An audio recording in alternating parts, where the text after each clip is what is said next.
बल्कि आपके चैनल के माध्यम से मैं चाहता हूं कि आप दिखाएं कि हमारे सुविधाएं बहुत अच्छी हैं, टीचर्स भी बहुत अच्छा पढ़ाते हैं, टॉपर्स भी हमें मिलने चाहिए। कुल अनुमति देता हूं और मुझको लगता है ये अनुमति मुझको आपको दी भी जानी चाहिए, क्योंकि मैंने आपके वीडियोस पहले देख लिए हैं। आपका बहुत ही धनात्मक अप्रोच कि जो हमारे राजकीय कॉलेज हैं इनमें बच्चे मुख्यतः गरीब और वंचित तबके के आ रहे हैं। एक अजीब सी इमेज पिछले 10 सालों में हमारी बनती जा रही है कि हमारे यहाँ पढ़ाई नहीं होती, जबकि हमारे यहाँ बहुत ज़बरदस्त पढ़ाई हो रही है।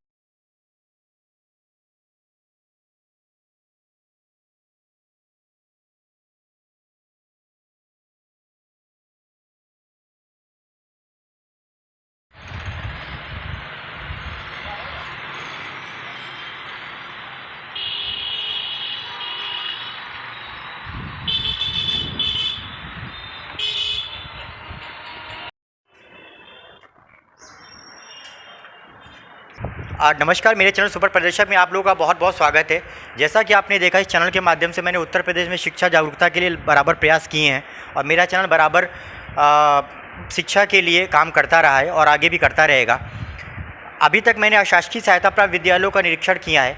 बहुत सारे लोग बोलते थे कि आप राजकीय विद्यालयों में नहीं जाते हैं, तो आज इसी क्रम को आगे बढ़ाते हुए मैं आ चुका हूँ। लखनऊ जनपद में ही हूँ मैं और इस समय सिटी स्टेशन के पास मौजूद हूँ, जहाँ पर बहुत प्रसिद्ध विद्यालय है राजकीय जुबली इंटर कॉलेज। राजकीय जुबली इंटर कॉलेज किसी भी परिचय का मोहताज नहीं है। वहाँ के प्रधानाचार्य मिस्टर धीरेन्द्र मिश्रा जी मेरे पास बैठे हुए हैं। पहले तो मैं उनका इस चैनल के माध्यम से आभार व्यक्त करूँगा, अपने विद्यालय में आने की अनुमति प्रदान करी। सर, आपका चैनल में बहुत बहुत स्वागत है। अविनाश जी को आपको बहुत बहुत धन्यवाद, आपके जो प्रयास चल रहे हैं उनको भी बहुत बहुत धन्यवाद। सर, मैं पहले तो आपसे विद्यालय के बारे में संक्षेप में जानना चाहूँगी कि क्या बच्चों को फैसिलिटीज़ दी जाती हैं, बच्चों को क्या क्या मूलभूत सुविधाएँ दी जाती हैं, यहाँ पे कौन कौन से संकाय हैं, छात्र संख्या क्या है या यहाँ पर शिक्षकों की संख्या क्या है, मुझे आप संक्षेप में बताना चाहेंगे। जुबली कॉलेज प्रदेश के सबसे पुराने विद्यालयों में से एक है। सन 1885 में मुंशी नवल किशोर जी के प्रयास से इस विद्यालय की स्थापना का दौर चालू हुआ, जो कि 1887 में जाकर जुबली हाई स्कूल के नाम से इस कॉलेज की स्थापना हुई।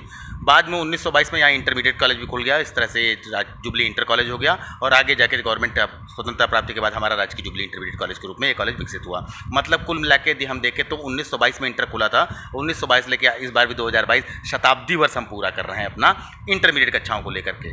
तो कॉलेज अत्यंत बहुत पुराना है। कॉलेज के बाद जहाँ तक छात्रों की संख्या की बात है, हमारे पास लगभग 1397 छात्र पिछले सत्र में थे। इस बार छात्र और बढ़ गए हैं, तो 1400 की हमारी एवरेज स्ट्रेंथ है।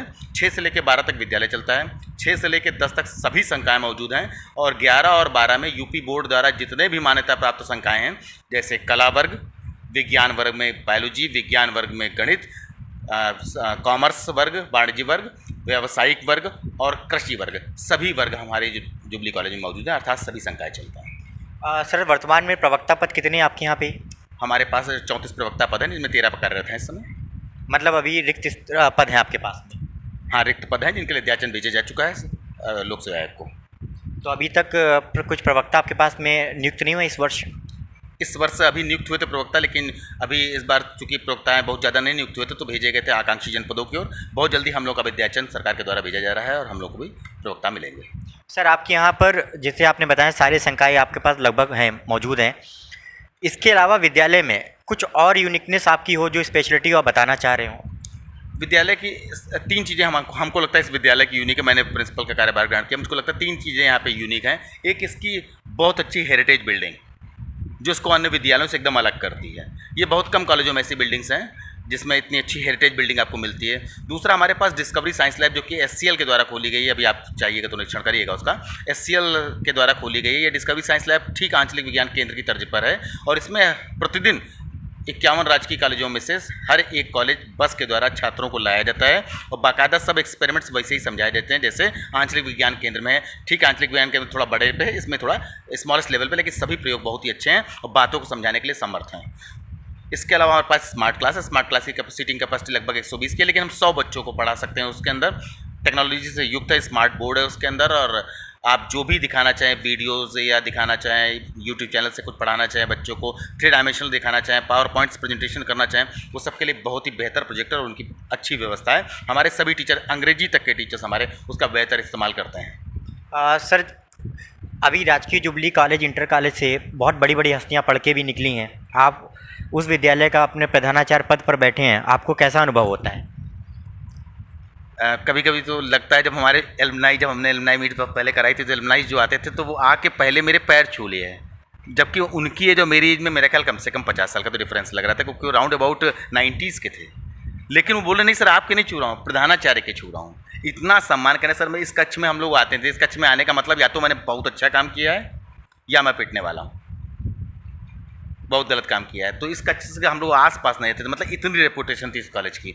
और एलुमनाई मीट जब 2018 में हमने कराई थी, जब डिप्टी सीएम साहब भी आए थे, बाकी सब हमारे एलुमनाई सब doctor HOD Balrampur, HOD PGI, doctor एमकार, बहुत सारे लोग थे, इतने लोग थे, बच्चों की तरह चहक रहे थे। हम सब लोग किनारे हो गए थे, माइक लेके वो बच्चों की तरह चहक रहे थे। तो उसको देख के लगा कि हमारी एलुमनाई बहुत ज़बरदस्त है। फिर हमारे पूर्व प्रिंसिपल सरदार सर की मदद से हम लोगों ने इन एलुमनाइयों से प्रयास जारी किए।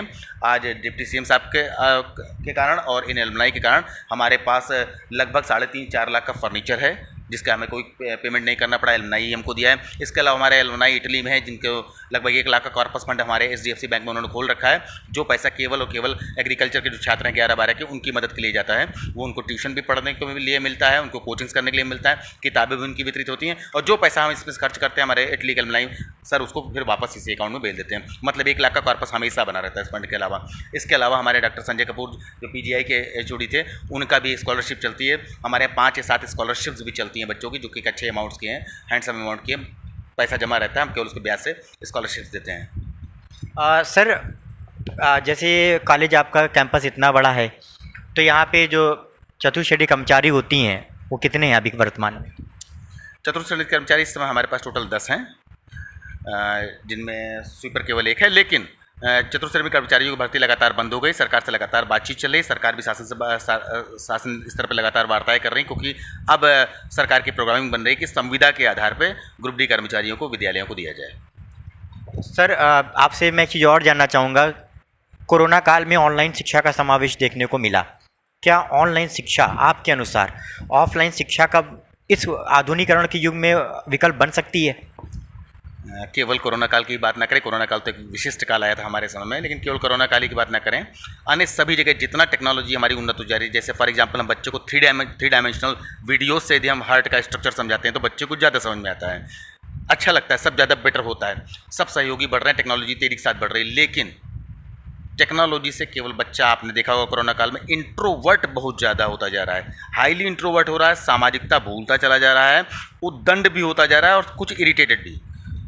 जबकि शिक्षा का लक्ष्य कतई ज्ञान प्राप्त करना नहीं है। ये सारे सहयोगी मिलके हो सकता है ज्ञान प्राप्त कराने में ज़्यादा बेहतर आधार प्रदान कर सकें, लेकिन शिक्षा का कतई लक्ष्य नहीं। शिक्षा का सबसे पहले लक्ष्य है एक सभ्य, सुसंस्कृत और सामाजिक नागरिक तैयार करना, पहला उसका लक्ष्य है। और ये लक्ष्य तभी पूरा हो सकता है जब बच्चा समाज में जाए, समाज में आने वाली नई नई समस्याओं को फेस करे, उनका सलूशन ढूंढने की कोशिश करें, उन सलूशन से जो उसको अनुभव प्राप्त होगा वो उसके जीवन में काम आएगा। बच्चा हमारे विद्यालय में आता है, बैठता है, 4 बच्चों से उसकी दोस्ती होती है, 4 बच्चों से उसकी लड़ाई होती है, 4 बच्चे उसको परेशान करते हैं। हर प्रॉब्लम को, दोस्ती को, दुश्मनी को, लड़ाइयों को, शैतानियों को, टीचरों को, अच्छे टीचरों को, खराब टीचर, जो भी उसको जैसा लगता है उनको फेस करना, उनके साथ एडजस्ट करना, समस्याओं का समाधान ढूंढना, इससे वो सभ्य और सुसंस्कृत नागरिक बनेगा। ऑनलाइन एजुकेशन से हो सकता है कुछ हद तक ज्ञान मिल जाए, लेकिन अच्छे नागरिक हम बना नहीं पाएंगे। अभी पाठ्यक्रम में कुछ बदलाव किए गए हैं, शायद आपके भी संज्ञान में आया होगा कि कुछ प्रतिशत ऑनलाइन शिक्षा भी बच्चों को दी जाएगी, तो क्या आपके हिसाब से वो विकल्प सही है? नहीं, बिल्कुल बेहतर विकल्प है। थोड़ा इसको हमारे टीचर्स को ट्रेन करना पड़ेगा। हम लोगों ने ही इस बार जब कोरोना काल चला है तो हमारे ही मुख्यालय लखनऊ में ही निदेशालय में वीडियोस बनवाए गए थे, जिसमें हमारे सभी अधिकारी वगैरह जुटे हुए थे। सब टीचर्स ने बल्कि वीडियोस बनाए थे जो कि उस समय दीक्षा चैनल पे चले थे। तो वीडियोस काफ़ी इफेक्टिव हैं, क्योंकि उन वीडियोस को उन्होंने NCERT को भेजा था, NCERT ने उन वीडियो को अप्रूव किया था। उनमें जो कमियाँ थी उनको ईमेल करते थे, उन कमियों को दूर के दोबारा एडिट करा के हमारा विभाग फिर उनको भेजता था। तब जाकर के वीडियो फाइनल होता तब वो दीक्षा चैनल पर चलते थे और आपके यूपी के जो चैनल्स हैं उन पर चलते थे। तो कुल मिलाकर के ये वीडियोस बहुत अच्छे बने, इनका बेहतर इस्तेमाल होता है, इनका फ़ायदा भी होता है। जैसे हमारे टीचर जब सिलेबस पूरा करना होता है इन वीडियोस का इस्तेमाल करते हैं। फॉर एग्जांपल हम उस आधे घंटे में चूँकि बाउंड होते हैं एक चीज़ 28 मिनट में चीज़ पढ़ानी है हमको, तो 28 मिनट बाउंड करके हम चीज़ को अच्छे तरीके से पढ़ा लेते हैं। उसके बाद जो हमारा टीचर बाहर होता है वो 28 मिनट का वीडियो चला करके रोक रोक करके बच्चों को चीज़ें समझा देता है, बेहतर कार्य होते हैं। तो उनका इस्तेमाल तो किया ही जाना चाहिए। वीडियोज़ बहुत अच्छे बने हैं और टीचरों को उस समय प्रेजेंट रहना चाहिए, या तो बच्चों को घर से देखने को बोलें, या हो सके तो हमारे स्मार्ट क्लास में बच्चों को लाएँ, ला करके जैसे हमारे टीचर्स करते हैं, बच्चों को लाते हैं स्मार्ट क्लास में, वीडियोज़ दिखाते हैं और रोकते हैं वीडियोज़ को बीच बीच में, फिर अपना बात एक्सप्लेन करते हैं बगल वाले साइड बोर्ड पे। तो इस तरीके से एक अच्छी पढ़ाई का माध्यम बनेगा यदि ऑनलाइन एजुकेशन भी साथ में चलती रहे, मुख्य ना हो। सर, इस चैनल का एक मोटिव रहा है कि जब भी हम किसी विद्यालय में जाते हैं तो वहाँ के प्रधानाचार्य जी से पहले अनुमति ले लेते हैं, फिर विद्यालय में शिक्षकों बच्चों से बात करते हैं और जो सुविधाएं बच्चों को दी जा रही हैं कॉलेज परिसर में, उसको एक वीडियो के माध्यम से लोगों के समक्ष इनफॉर्मल वीडियो बना के सबमिट करते हैं ताकि लोग देख सकें और जो आसपास के बच्चे हैं शिक्षा से वंचित हैं वो इन विद्यालयों में आके पढ़ाई अपनी जारी कर सकें। तो क्या आप मुझे इसकी अनुमति देते हैं कि मैं आपके यहाँ पे बच्चों शिक्षकों से बात कर विद्यालय परिसर देख सकता हूँ? मैं बिल्कुल अनुमति देता हूँ और मुझको लगता है ये अनुमति मुझको आपको दी भी जानी चाहिए, क्योंकि मैंने आपके वीडियोस पहले देख लिए हैं। आपका बहुत ही धनात्मक अप्रोच है, पॉजिटिव अप्रोच है। और मैं ये कहना चाहता हूँ स्पेशली कि जो हमारे राजकीय कॉलेज हैं इनमें बच्चे मुख्यतः गरीब और वंचित तबके के आ रहे हैं। एक अजीब सी इमेज पिछले 10 सालों में हमारी बनती जा रही है कि हमारे यहाँ पढ़ाई नहीं होती, जबकि हमारे यहाँ बहुत ज़बरदस्त पढ़ाई हो रही है। हमारा पूरा विभाग इसी पे ध्यान दे रहा है और हमारे टीचर बहुत ही इफिशिएंट हैं, हाईली सब बीएड हैं, सब ट्रेंड हैं और सब लोग सोया का कंपटीशन बीट करके हैं। हाईली इफिशिएंट और ट्रेंड टीचर है हमारे पास। समस्या हमको ये हो रही है कि ऐसा प्रचार के कारण जो खराब बच्चे ही हमारे विद्यालय में आते हैं, वंचित बच्चे हमारे विद्यालय में आते हैं, गरीब बच्चे आते हैं हमारे विद्यालय में, टॉपर्स को लगता है कि वो राजकीय कॉलेजों के लिए नहीं बने। जबकि आपके चैनल के माध्यम से मैं चाहता हूं कि आप दिखाएं कि हमारे सुविधाएं बहुत अच्छी हैं, टीचर्स भी बहुत अच्छा पढ़ाते हैं, टॉपर्स भी हमें मिलने चाहिए। उन टॉपर्स को बहुत ही सस्ते में सरकार की तरफ बहुत अच्छी पढ़ाई दी जाएगी। राजकीय कॉलेज बहुत ही उन्नत पढ़ाई दे रहे हैं, बशर्ते हमें थोड़ा सा बच्चों का स्तर अच्छा मिल जाए। तो आपका हम धन्यवाद देते हैं कि आप इसका वीडियोस को दिखाएं और दिखाएं कि राजकीय कॉलेज वंचितों के लिए नहीं बल्कि बहुत अच्छी पढ़ाई कराने के लिए योग्य टीचरों के द्वारा संचालित किए जा रहे हैं। सर, हमारा पूरा प्रयास है कि हम ज़्यादा से ज़्यादा बच्चों को और जो शिक्षा से वंचित हैं उनको विद्यालय तक पहुंचाएं। आपने हमें इतना समय दिया, आपका हम बहुत बहुत धन्यवाद देंगे और आपने हमें अपने विद्यालय में आने की अनुमति, इसके लिए हम दोबारा आपका आभार व्यक्त करते हैं। अविनाश जी, आपको भी बहुत बहुत धन्यवाद।